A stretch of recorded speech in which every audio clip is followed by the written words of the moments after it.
అసలు ప్రభుత్వం నుంచి మత బోధకులకి ఏ మత బోధకులకైనా స్వేచ్ఛ లేకుండా పోతుంది. ముఖ్యంగా క్రైస్తవ మత బోధకులకి ఒక వ్యక్తి క్రైస్తవ బోధకుడు నడుచుకుంటూ వెళ్తున్నప్పుడు ఇష్టం వచ్చినట్టుగా మాట్లాడుతున్నటువంటి రోజులు ఇవి, ఇష్టం వచ్చినట్టుగా దూషిస్తున్నటువంటి రోజులు.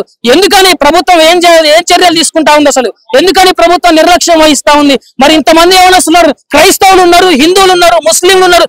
వీళ్ళందరూ కూడా ఆయన యొక్క ప్రేమను చూసి, ఆయన యొక్క మాట తీరును చూసి, ఆయన వ్యక్తిత్వాన్ని చూసి ఇక్కడ సమాధానంగా వచ్చిన వాళ్ళు ఈ రోజు ఇంతమంది ఈ చర్యను చూసి ఇదే దాన్ని ఛాలెంజ్ గా తీసుకొని తిరగబడితే ఏంది పరిస్థితి? ఎటువైపు వెళ్తుంది ప్రజలు? దేశం ఎటువైపు వెళ్తుంది? ఎన్ని రకాల మర్డర్లు, ఎన్ని రకాలైనటువంటి ఇవి జరుగుతాయి. చర్యలు తీసుకోవట్లేదు. జరిగి ఇన్ని రోజులు అయితా ఉంది, 2 రోజులు కావస్తా ఉంది. 24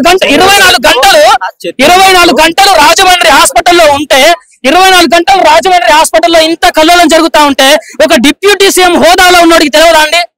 తెలుస్తుందా తెలియదా? సాధారణ వ్యక్తికే తెలుస్తుంది. మరి ఒక హోదాలో ఉన్నోడికి తెలిస్తే రెస్పాండ్ అవ్వాలా వద్దా? రెస్పాండ్ కానప్పుడు ఏందన్నట్టు మరి పరిస్థితి? అది నిర్లక్ష్యమా కాదా? ఇది కుట్రనా కాదా? ఖచ్చితంగా కుట్ర.